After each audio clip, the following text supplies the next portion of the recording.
This program is brought to you by Link TV for educational and non-commercial use only.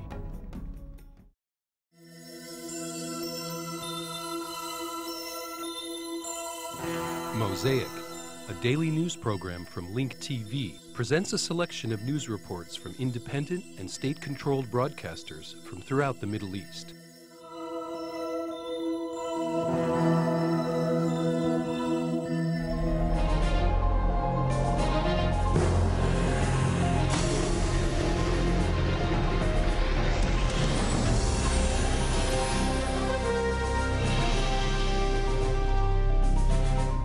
A large number of international donor countries met today in Paris to pledge funds to the Palestinian Authority. In his opening statement, the Palestinian President Mahmoud Abbas said that his administration is committed to the roadmap for peace and demanded that Israel follow suit and stop its settlement campaign. In addition, Abbas confirmed that he will not negotiate with Hamas unless it reconsiders its coup d'etat in Gaza.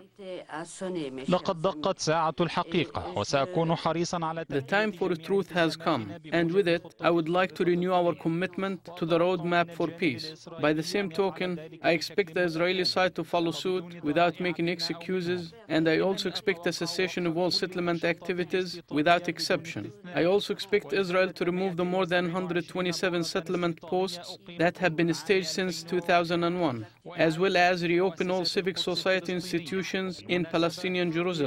Moreover, I expect Israel to lift all military checkpoints and barriers, as well as stop building the apartheid wall. Also, I expect Israel to take real, not symbolic measures and free all Palestinian prisoners and detainees.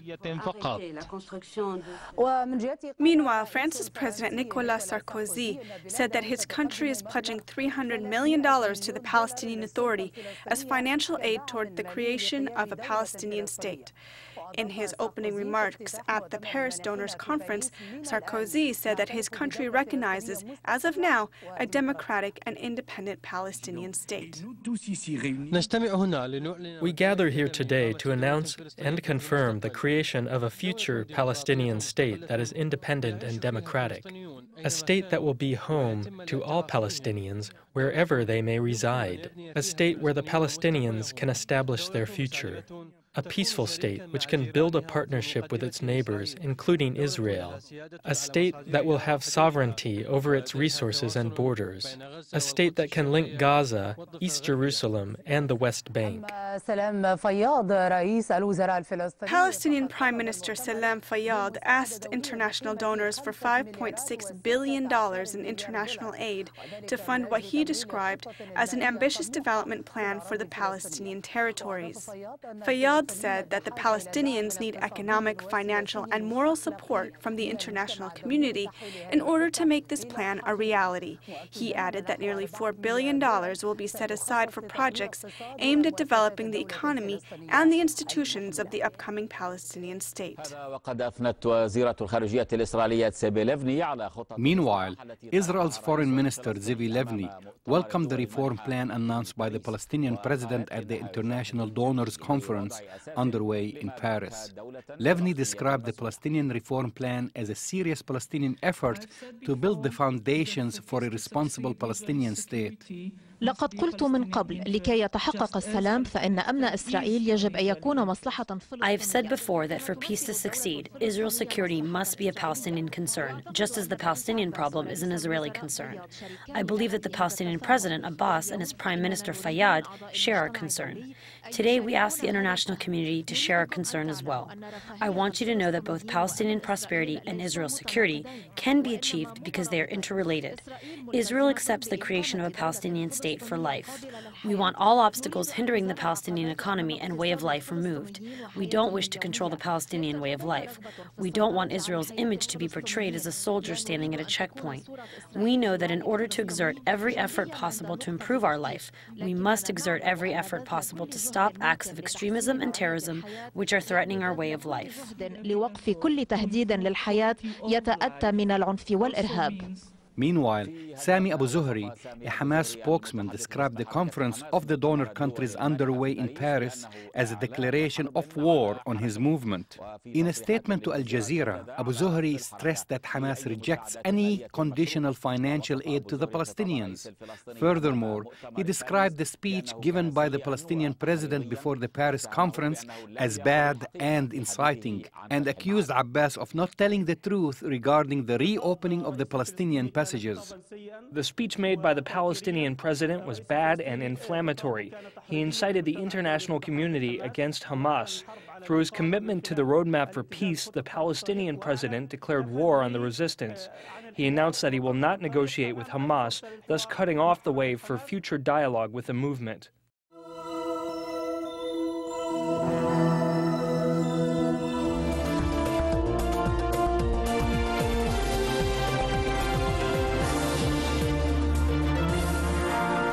Palestinians suffering under Israel's policies of siege and checkpoints seem less than optimistic about financial support changing their circumstances as long as the root of the problem, which is the occupation, is not addressed. Shuruq Asad in Ramallah and Zuhair Saqallah in Gaza asked Palestinians about the reactions to the Paris donor conference. Abu Omar lives in Qalandia refugee camp. The siege that's been imposed for many years prevented him from finding work to support his family. He sells traditional sweets at the Qalandia checkpoint. We asked him about the Paris conference, but he did not seem too concerned with it.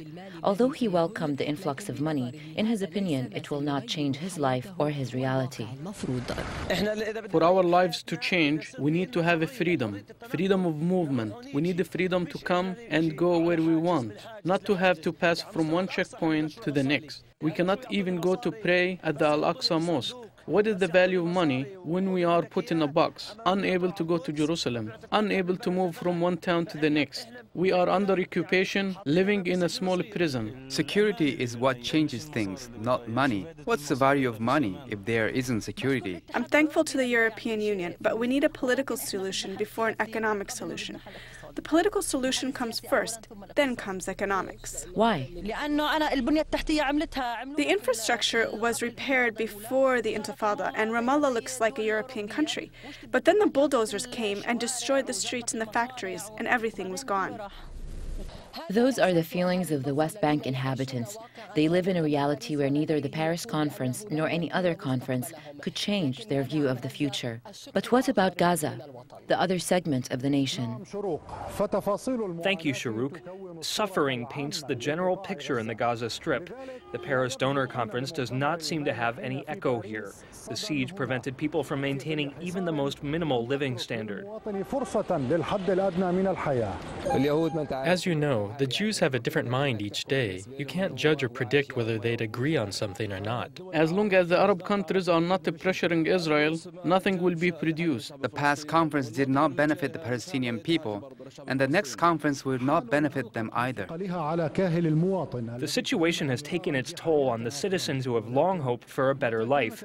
But how can the meek resist the mighty? And could the Paris conference resurrect what Israel has always tried to kill?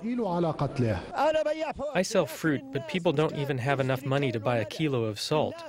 People live way below the poverty level. A container of gas is so costly, and there are homes that don't even have half a shekel to buy salt. The first thing is to end the siege on the Gaza Strip. As you can see, we are surrounded from all sides. The leaders and security officials have failed in their attempts to solve the political and security crises of Gaza. The fear is that the economic solutions would also fail. Zuhair Saqallah, Dubai TV, Gaza.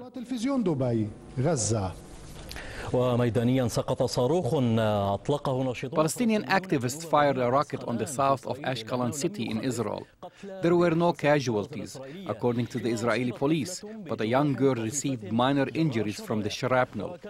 An Israeli woman was also injured in Sederot, southern Israel, due to a rocket explosion fired from Gaza, according to the Israeli occupation forces.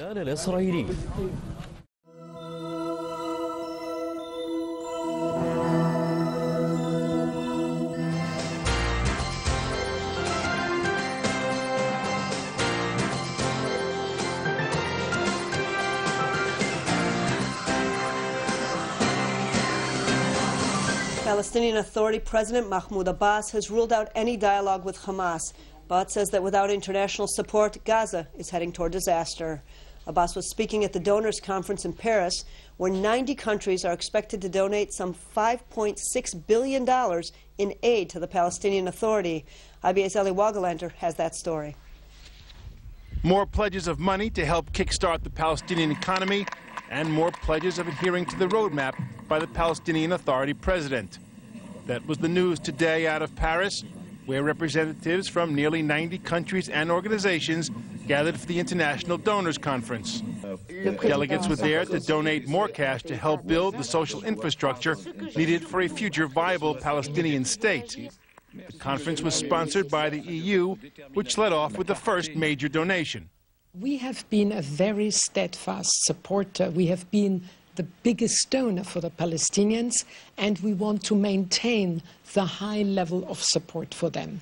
Indeed, I will pledge $650 million only for the year 2008. French President Nicolas Sarkozy said France would offer $300 million to the Palestinians. The United States promised more than $550 million in aid, and Japan offered $120 million. All told, donor countries are expected to offer some $5.6 billion on top of the $10 billion that has already been given to the Palestinians since 1993. While the meeting focused mainly on the Palestinian economy, there was plenty of discussion on the political front as well.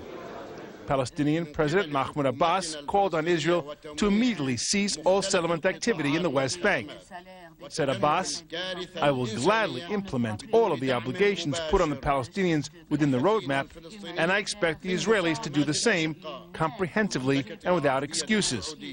He said that Israel should stop all settlement construction immediately. Abbas also ruled out dialogue with Hamas, but noted that Gaza is close to catastrophe and would head into disaster without continued international aid. Foreign Minister Tzipi Livni headed the Israeli delegation to the Donors Conference, though Israel was not named an official member of the conference. The creation of a Palestinian state and the modernization of the Palestinian economy are in the interests of Israel, just as stopping terrorism is in the interests of the Palestinians, Livni said.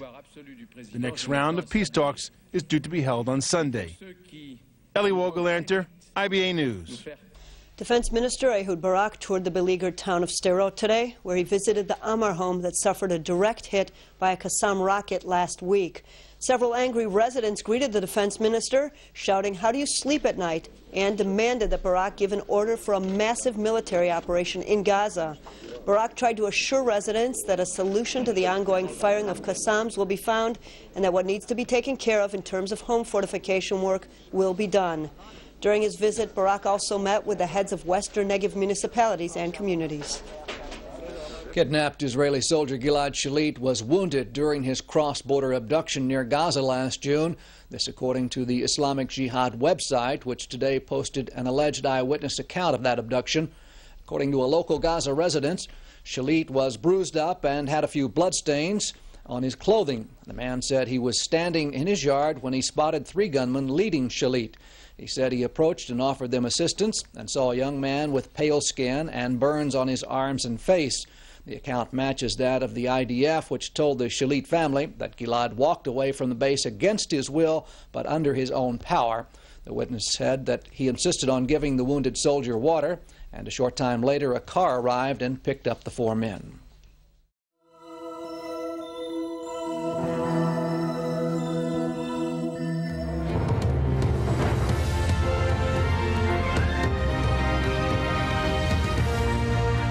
Turkish warplanes have turned village homes inside northern Iraq into piles of rubble after one of the heaviest air raids in years.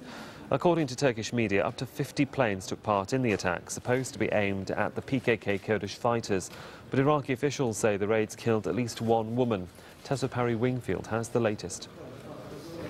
The Kandil Mountains of northern Iraq, close to the border with Turkey, and the aftermath of what residents say was an attack by Turkish warplanes on their villages. Now many are fleeing, fearful of further raids, and angry that homes and livelihoods have been destroyed. Saddam's era was better than now. Saddam's regime deported us 3 times, but we didn't see the bombardment and destruction we have now witnessed. Saddam Hussein didn't do half of what we have seen now. The Ba'ath Party bombed our villages, but it warned us before bombardment. But the Turkish troops fiercely attacked us without prior warning.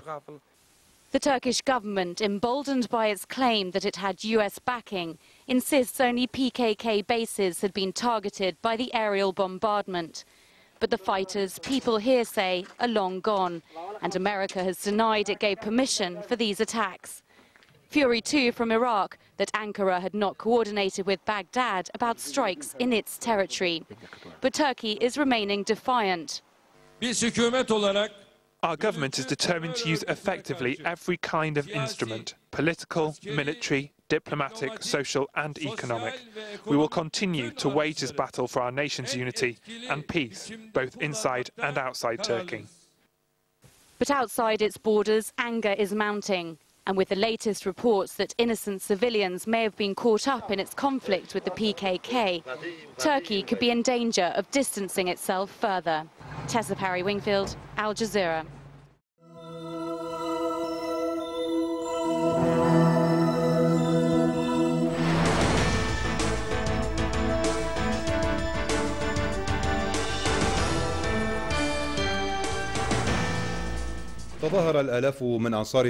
Thousands of Sadr movement supporters held a demonstration after the Friday prayer in the city of Basra. They condemned the latest explosions in the city of Amara in southern Iraq, which killed and injured dozens of people. The protesters held the occupation forces directly responsible for these explosions, saying that the occupation forces wanted to justify staying in the southern cities of Iraq. The explosions also coincided with the announcement that the security of Basra will be turned over to the Iraqi forces. Thousands of Sadr movement followers in the city of Basra demonstrated after the Friday prayer, condemning the explosions in the city of Amara. 40 people were killed in these explosions and 150 others were wounded. The demonstrators accused the occupation forces of being directly responsible for these explosions. The occupation wants to make it seem that Iraqi security forces are incapable of controlling the southern Iraqi cities, thus justifying their continued presence in those areas. The explosion of these cars carried many messages. One of these messages is saying that the security situation is unstable in this city, thus giving the occupier an excuse to interfere with the security in the area. Leaders of the Sadr movement in Basra said that attempts targeted at their movement in Amara or Basra will not deter them from the path of resistance. They will continue to resist as they have done in the past until the occupation forces witdraw from Iraq. The demonstrators condemned the U.S. and British occupation forces. The Sadr movement is targeted by the United States and its collaborators because it is the only movement that resists the United States and the occupation. The Sadr movement stands in the way of any covetous entity or assailant against Iraq. 3 booby-trapped cars exploded in the Amara area as the announcement was made that the security of Basra will be turned over to the Iraqi authorities. This made many observers connect the 2 incidents. The demonstrators held the occupation forces directly responsible for the explosions in Amara in an attempt to extend their stay in southern Iraq. Nama Abdel Razak, Al-Alam, Al-Basra.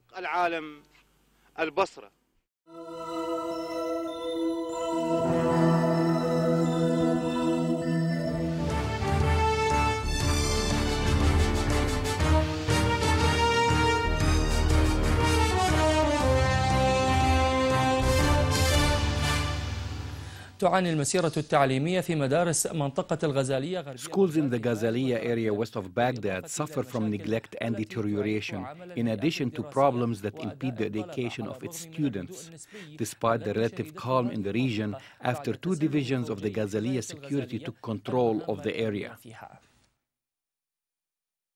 تماشيا مع الهدوء النسبي الذي شهده حي الغزالية غربية بغداد مؤخرا بسبب المهام الأمنية المناطة بفوجي حماية الغزالية والذي كان له الأثر الإيجابي في Following the recent relative calm in the Ghazaliya neighborhood west of Baghdad, and after the two Ghazaliya security forces took control of the area, making a positive impact in maintaining security, a campaign was launched by the local neighborhood council to remove the debris that was left in the streets of the neighborhood, as well as the stagnant water. Primary and secondary education in Ghazaliya continues to suffer from neglect and deterioration in its services to both students and teachers. Schools in the region were burned, destroyed, and sabotaged due to military operations having negative impacts on the performance of students and teachers. The administrations of these schools submitted complaints to government educational institutions, humanitarian organizations, and to occupation forces, but they received no response. والمنظمات الإنسانية وقوات الاحتلال دون الحصول على أي استجابة. المدرسة تعاني من نقص شديد في كل الخدمات. The school suffers from a lack of all services. There is not even 1 centimeter of glass in the school. There are no doors, no furniture, not even ceilings. There is no water or electricity. The school is merely a structure. We ask for everyone's help. We went first to the school district. We went to the coalition forces and to the local council. We went to all the humanitarian organizations. They made us promises, but none of them fulfilled their promises. The education agency indicated they cannot undertake the necessary maintenance of school buildings, nor can they provide books or notebooks, which are repeatedly being asked for.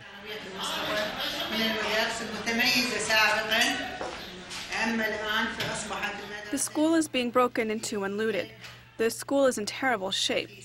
It has been around for 20 years and it has never been in such a poor state. There are no books, furniture, or notebooks.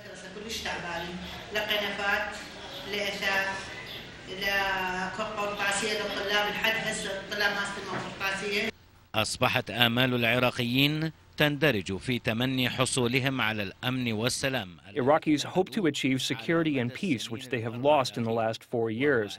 It is the most basic of human rights.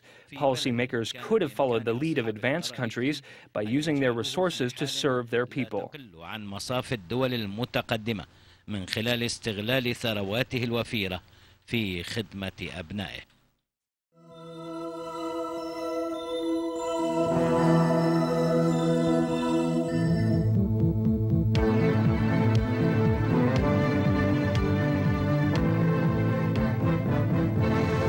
Bushehr power plant will join Iran's national grid next year. Head of the Atomic Energy Organization of Iran, Reza Ghazadeh, said the power plant, which is 95% complete, received its first shipment of fuel earlier today, adding other consignments will arrive in phases. AEOI chief added non-diversion report by the International Atomic Energy Agency of Iran's nuclear case is a key factor in developing power plants, hoping all outstanding issues to be declared over by the end of the current year.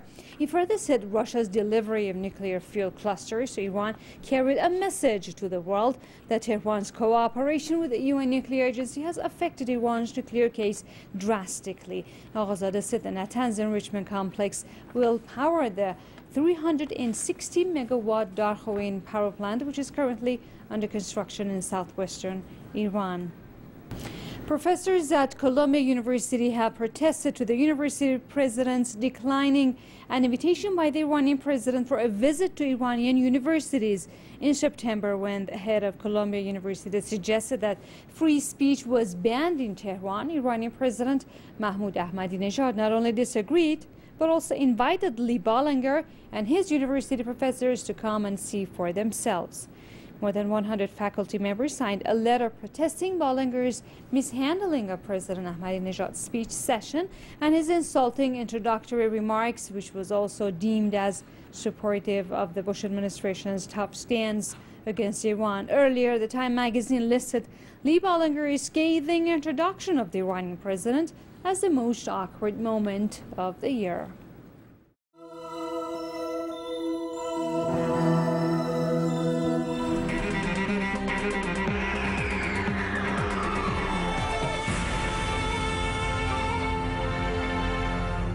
أهلا بكم إلى التفاصيل. بدأ أكثر من مليوني حاج بتوجه. More than 2 million pilgrims are heading to Mina this morning for the day of watering. They will remain there during the day and night to prepare for the most important rituals of the Hajj. They are the standing on Mount Arafat tomorrow on Tuesday before returning to Mina for the pillar stoning rituals, which will last for 3 days.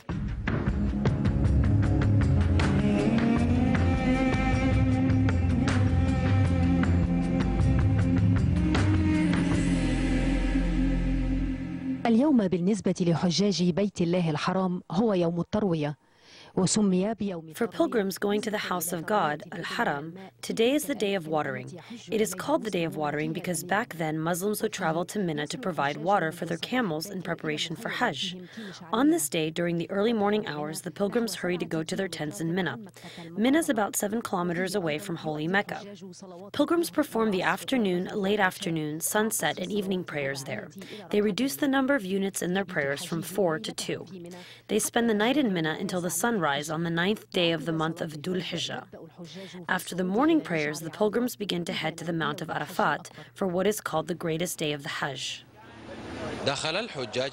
Pilgrims enter the Mina site as the sun rose on the 8th day of Dhul Hijjah for the sacred rituals, covering this valley with white robes which distinguish this place from all other places. We have decided to come back here every year. We started walking in the morning. We are now heading towards Mina. God willing, He is helping us and all the pilgrims. May God return everyone to their countries safe and sound.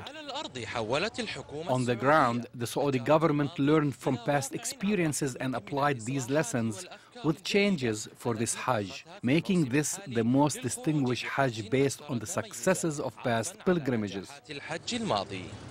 There is assistance and ambulances on the roads. All services are available. Everything is going smoothly. May God preserve this. Even in Mina, for the day of watering, everyone and everything is great. In anticipation of any natural or human-caused accidents which have occurred during the Hajj season, specialized groups divide their tasks inside and outside the ritual sites, and they set up these health and security emergency teams. What is noticeable this year is the presence of flashing street signs that have been erected for the first time. We are separating the big cars that often drive between the smaller cars. The big cars are now prohibited from entering now. Thank God, as you can see, entering here is very easy.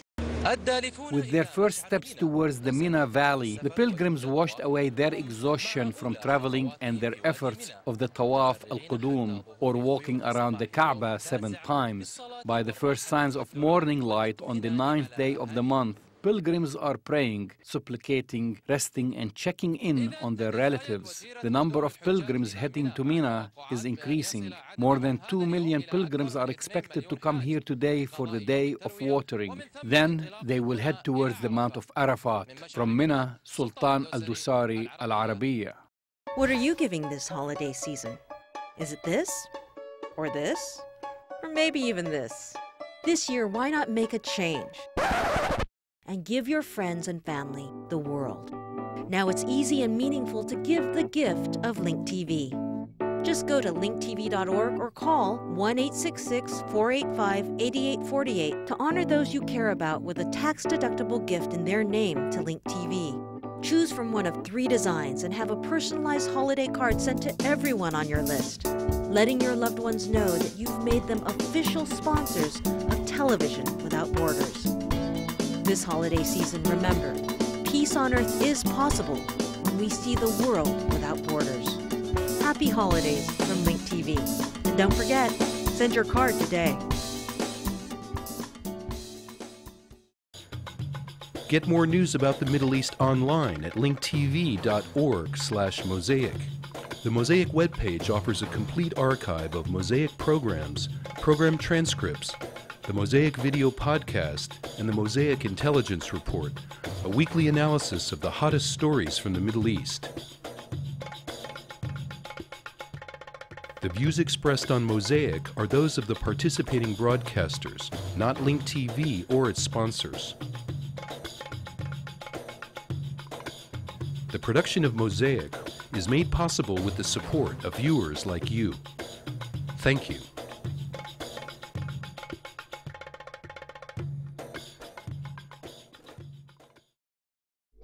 This program was brought to you by Link TV for educational and non-commercial use only. Link TV is the only U.S. television network devoted to global and national news, with uncompromising documentaries and diverse cultural programs. Programs which connect you to the world.